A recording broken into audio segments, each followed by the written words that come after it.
অপরাধের বলি হতে হলো আমাদের এই মেয়েটিকে, এবং তার সঙ্গে তার ধর্ষণ এবং মৃত্যুর পরে যারা যারা তদন্ত ধামাচাপা দিতে চাইল, যারা যারা তথ্য প্রমাণ লোপাট করতে চাইল, তাদের প্রত্যেককে হচ্ছে তাদের চিহ্নিত করতে হবে, তাদের বিচার করতে হবে, তাদের শাস্তি দিতে হবে, দৃষ্টান্তমূলক শাস্তি। তবে হচ্ছে ন্যায় বিচার। আমরা ওয়ান জাস্টিস বলে এখানে দাঁড়াচ্ছি, সারা রাজ্যে দাঁড়াচ্ছি, সারা দেশে দাঁড়াচ্ছি, পৃথিবীর সব দেশে দাঁড়াচ্ছি। তারা কিন্তু বিচারের অর্থ এইটা বুঝছি। বিচারের অর্থ তারা ওই অল্প কয়েকজন মানুষ যারা বোঝাতে চাইছে যে এই সিভিক ভলান্টিয়ারের ফাঁসি বা এনকাউন্টার হয়ে গেলেই বিচার হয়ে গেল, তা কিন্তু নয়। ফলে এই দুটো বিচার চাওয়ার মধ্যে পার্থক্য আছে, এইটা হচ্ছে পরিষ্কার করে আমরা বুঝিয়ে দিতে চাই।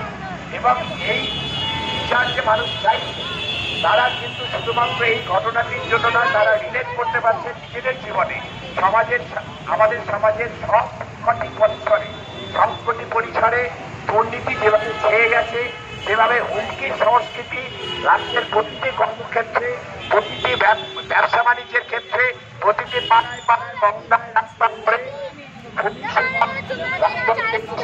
রাজনীতি আশ্রিত গুন্ডা, তাদের দ্বারা যে একটা ভয়ের পরিবেশ কায়েম করা হয়েছে, তার বিরুদ্ধে মানুষ রুখে দাঁড়িয়েছেন, মানুষ ভয় কাটিয়ে বেরিয়েছেন, প্রতিবাদে কণ্ঠ মেলাচ্ছেন। চিকিৎসকরা যে আওয়াজ তুলেছিলেন, যে দাবি তুলেছিলেন, দাবি সেটা আজকে মানুষের দাবিতে পরিণত হয়েছে। তাই আজকে আমরা এই দুর্যোগের মধ্যেও যারা এসছেন তাদের প্রত্যেকের যে প্রতিবাদী সত্তা, তার প্রতি সংহতি জানাচ্ছি, তাদের স্যালুট জানাচ্ছি, কুর্নিশ জানাচ্ছি। আমরা চাইব যে যতদিন না সার্বিক বিচার, ন্যায় বিচার, সুবিচার যতদিন ছিনিয়ে আনতে পেরেছি, ততদিন আমরা রাজপথের দখল ছাড়বো না। অপরাধীদের আমরা আমাদের মাথার উপরে ছড়ি করতে দেব না। অপরাধীরা মুখ লুকিয়ে থাকবে, মহিলারা রাতে দিনে তারা স্বাধীনভাবে ঘুরতে পারবে। পুলিশকে, প্রশাসনকে, সরকারকে এই ব্যবস্থা করতে হবে, যে কোনো মূল্যে তাদের করতে হবে।